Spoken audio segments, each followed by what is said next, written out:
આજે હું તમારા માટે લઈને આવી છું આ કાળઝાળ ગરમીમાં શરીરને ઠંડક આપે અને તમે રોજ બનાવીને પી શકો એવું સરસ મજાનું બાફલા સિરપની રેસીપી, જેને તમે સ્ટોર પણ કરી શકો છો। તો એના માટે સૌથી પહેલાં મેં લીધી છે અહીંયા 500 ગ્રામ જેટલી તોતાપુરી કેરી, અને કેરીને મેં સરસ રીતે ધોઈ છોલી અને પછી એના મોટા મોટા ટુકડા કરી લેવાના છે, અને પછી એને આપણે લેવાના છે એક કુકરમાં। તો અહીંયા મેં કેરીના મોટા મોટા ટુકડા કરી લીધા છે અને એને એક કુકરમાં લઈ લીધા છે। સાથે આપણે એમાં ઉમેરીશું લગભગ અડધાથી 1 ગ્લાસ જેટલું પાણી, અને એને 2 થી 3 વિસલ કરવાની છે। અહીંયા હું નાનું કુકર જે પેન આવે છે એ યુઝ કરું છું, એટલે અહીંયા 2 થી 3 વિસલ કરવાની છે, નહીં તો મોટું કુકર હોય તો 1 વિસલ કરી લો, અને પછી તમે ખોલીને જુઓ કે કેટલું સરસ બફાઈ ગયું છે ને, હે ને। અને જો અહીંયા એક વાત કહું તમને કે જો તમે મારી ચેનલ પર પહેલી વાર આવ્યા હોય ને તો આ ચેનલ જલ્દીથી સબસ્ક્રાઈબ કરી દો, તમને આવા જ મસ્ત મજાના સરળ રસોઈને આસાન બનાવતા વિડીયો જોવા મળતા જ રહેશે, તો જલ્દીથી સબસ્ક્રાઈબ કરી દેજો। હવે આ કેરી જે બફાઈ ગઈ છે ને, એને હું પહેલાં મેશરથી થોડી મેશ કરી લઉં છું અને એને થોડી ઠંડી થવા દઉં છું। હવે એ ઠંડી થાય ત્યાં સુધીમાં અહીંયા એક મિક્સર જારમાં 100 ગ્રામ જેટલો આપણે ફુદીનો લેવાનો છે। જો અહીંયા મેં ફુદીનાના પાનને સરસ રીતે ધોઈને સાફ કરી લીધા છે અને થોડી કૂણી ડાળી સાથે લીધો છે। હવે મિક્સર જારમાં 3 થી 4 ટુકડા આપણે બરફના ઉમેરીશું અને પછી આ ફુદીનાની એક પેસ્ટ બનાવી લેવાની છે આપણે।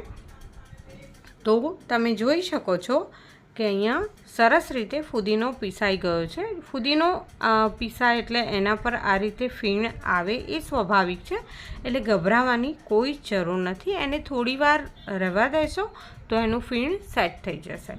હવે જે આપણે કેરી ઠંડી પડી ગઈ છે ને, એને એક વાસણમાં આપણે આ રીતે ચાળણીમાં મૂકીને ઘસી લેવાની છે, જેથી એમાં જો રેસાનો થોડો પણ ભાગ હશે ને તો એ જતો રહેશે। અને છેલ્લે કુકરમાં થોડું પાણી નાખી અને આપણે એને બરાબર ઘસી લઈશું, તો તમે જોઈ શકો છો ને કે કેટલા ઓછા રેસા નીકળે છે એમાં। હવે આ જે કેરીનો પલ્પ છે એની અંદર આપણે બધા મસાલા ઉમેરવાના છે।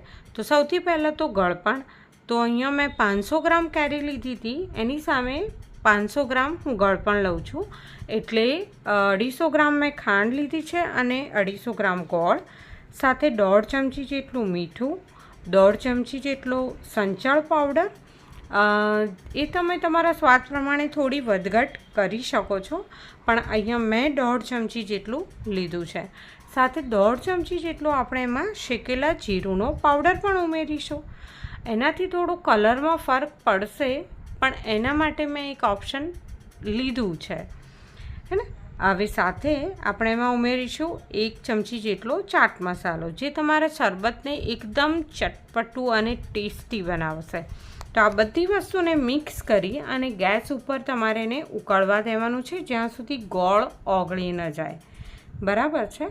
તો અહીંયા તમને જો કલર સાથે કોઈ વાંધો ના હોય તો આ બ્રાઉન કલરનું સિરપ પણ તમે રાખી શકો છો, અને જો તમને લુકનું થોડું હોય તો તમે એમાં કલર પણ ઉમેરી શકો છો। પણ અત્યારે આપણે જે ફુદીનાનું પાણી બનાવ્યું હતું ને, જે ફુદીનાનો રસ, એ ઉમેરી દઈશું, એટલે કલર થોડો એનો લાઇટ બ્રાઉન થઈ જશે, થોડો ગ્રીનિશ પડતો, પણ એને થોડો કલર આપવા માટે મેં 1 ચપટી જેટલો લીલો કલર લીધો છે, અને એની અંદર 1-2 ચમચી જેટલું પાણી નાખી અને આપણે એને ઉમેરીશું।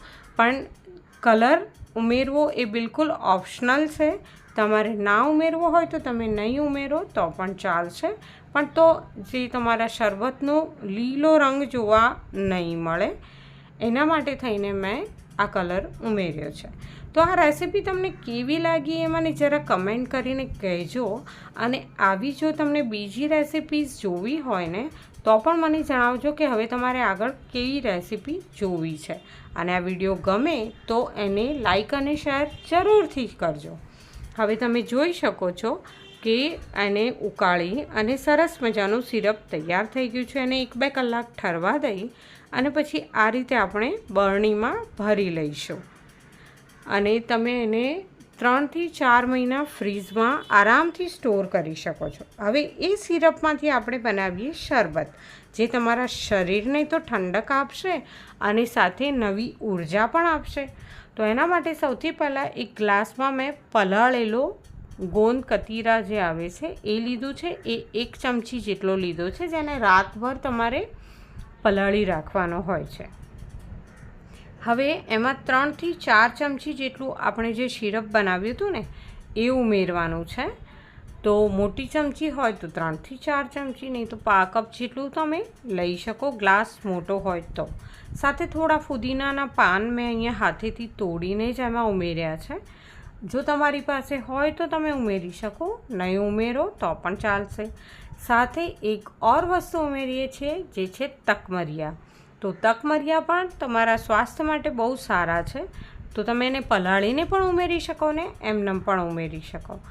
અને હવે એમાં ઉમેરીશું સોડા વોટર અથવા તો નોર્મલ પાણી, અને તમને જે પસંદ હોય એ પ્રમાણે તમે ઉમેરી શકો. અને થઈ ગયું સરસ મજાનું શરબત ready. Thank you for watching.